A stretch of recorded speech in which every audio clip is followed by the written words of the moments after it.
Hello, welcome back. ഇന്നൊരു orange sponge cake റെസിപ്പിയാണ് share ചെയ്യുന്നത്.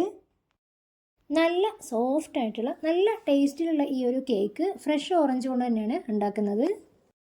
അവനൊന്നും ഇല്ലാതെ സ്റ്റൗ ടോപ്പിൽ തന്നെയാണ് ഈ ഒരു റെസിപ്പി ഇന്ന് കാണിക്കുന്നത്. അപ്പോൾ നമുക്കിനി റെസിപ്പി നോക്കാം. ആദ്യം ഡ്രൈ ഇൻഗ്രീഡിയൻസ് തയ്യാറാക്കാൻ വേണ്ടിയിട്ട് ഒരു അരിപ്പയിലേക്ക് 1 കപ്പ് മൈദ ഇട്ട് കൊടുക്കുന്നുണ്ട്. ഈ ഒരു ഗ്രീൻ കളറിലുള്ളത് 1/4 കപ്പിൻ്റെ അളവാണ് കേട്ടോ. ഇനി ഇതിലേക്ക് 1 ടീസ്പൂൺ ബേക്കിംഗ് പൗഡർ, 2 നുള്ള് ഉപ്പ് കൂടി ഇട്ട് കൊടുക്കാം. ഇതെല്ലാം കൂടി ഒന്ന് മിക്സ് ചെയ്ത് 2-3 തവണയായിട്ടൊന്ന് അരിച്ചെടുക്കണം. കേക്ക് നല്ല സോഫ്റ്റ് ആവാൻ വേണ്ടിയിട്ടാണ് ഇങ്ങനെ അരിച്ചെടുക്കുന്നത്. അതുകൊണ്ടൊരു 2-3 തവണയെങ്കിലും എന്തായാലും ഒന്ന് അരിച്ചെടുക്കണം. ഇനി അതവിടെ മാറ്റി വെക്കാം. വേറൊരു ബൗളിലേക്ക് 3 മുട്ട പൊട്ടിച്ചെടുക്കുന്നുണ്ട്. റൂം ടെമ്പറേച്ചറിലുള്ള മുട്ട തന്നെ വേണം കേക്കിനായിട്ട് എടുക്കാൻ. ഇനി ഇതിലേക്ക് 1/2 കപ്പ് പൊടിക്കാത്ത പഞ്ചസാര ഇട്ട് കൊടുക്കുന്നുണ്ട്. പൊടിച്ച പഞ്ചസാരയാണെങ്കിൽ 3/4 കപ്പ് ഇട്ട് കൊടുക്കാം. മുട്ട നന്നായിട്ട് പതഞ്ഞ് പൊങ്ങുന്നത് വരെ ഒന്ന് ബീറ്റ് ചെയ്തെടുക്കണം. ബീറ്റ് ചെയ്യുമ്പോൾ ആദ്യം 1-ലോ 2-ലോ ഇട്ട് പതുക്കെ ഒന്ന് കൂട്ടി കൊടുത്താൽ മതി.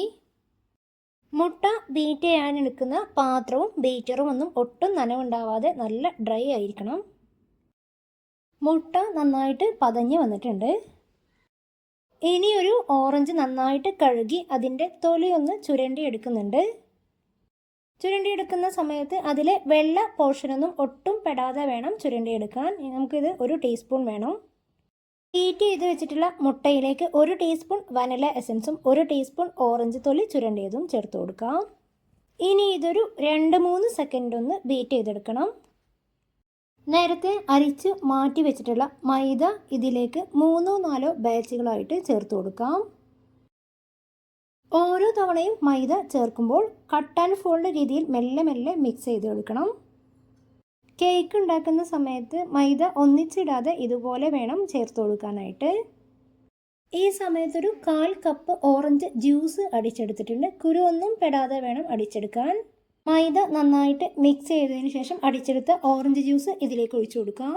2 ടേബിൾ സ്പൂൺ സൺഫ്ലവർ ഓയിൽ കൂടി ഒഴിച്ചു കൊടുക്കുന്നുണ്ട്. എല്ലാം കൂടെ മെല്ലെ മെല്ലെ നന്നായിട്ടൊന്ന് മിക്സ് ചെയ്തെടുക്കണം. കേക്ക് ടിന്നിലേക്ക് ഒരൽപ്പം ഓയിൽ ഒഴിച്ച് എല്ലാ ഭാഗത്തും നന്നായിട്ടൊന്ന് സ്പ്രെഡ് ചെയ്ത് കൊടുക്കണം. കേക്ക് ടിന്നിൻ്റെ ഉൾവശം മുഴുവനായിട്ട് ഓയിലൊന്ന് സ്പ്രെഡ് ചെയ്യണം. ഇനി ഇതിലേക്ക് കേക്ക് ബാറ്റർ ഒഴിച്ചു കൊടുക്കാം.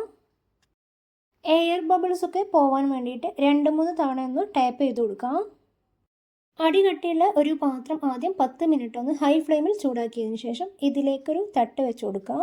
ഇനി ഇതിലേക്ക് കേക്ക് ടിന്ന് ഇറക്കി കൊടുക്കണം. കുക്കറാണെങ്കിലും സാധാരണ ഒരു അടപ്പ് വെച്ച് മുകളിൽ കനമുള്ള എന്തെങ്കിലും വെച്ച് കൊടുത്താൽ മതി. ആദ്യത്തെ 3 മിനിറ്റ് ഹൈ ഫ്ലെയിമിലും പിന്നീട് 25 മിനിറ്റ് ലോ ഫ്ലെയിമിലും ഇട്ട് ഒന്ന് ബേക്ക് ചെയ്തെടുക്കാം. നന്നായിട്ട് ചൂടാറിയതിന് ശേഷം ഡീമോൾഡ് ചെയ്തെടുക്കാം. അപ്പോൾ ഇത്രയേ ഉള്ളൂ. ഓറഞ്ച് കേക്ക് ഇതുവരെ ട്രൈ ചെയ്യാത്തവർ തീർച്ചയായിട്ടും ഒന്ന് ഉണ്ടാക്കി നോക്കണം. ഓറഞ്ച് കേക്കിൻ്റെ ഫ്രോസ്റ്റിംഗ് ഒക്കെ വേറൊരു വീഡിയോയിൽ ഷെയർ ചെയ്യാം കേട്ടോ. നിങ്ങളെൻ്റെ ചാനൽ ആദ്യമായിട്ടാണ് കാണുന്നതെങ്കിൽ ഒന്ന് സബ്സ്ക്രൈബ് ചെയ്ത് സപ്പോർട്ട് ചെയ്യണേ. പുതിയൊരു വീഡിയോയുമായി വീണ്ടും വരുന്നത് വരേക്കും ബൈ.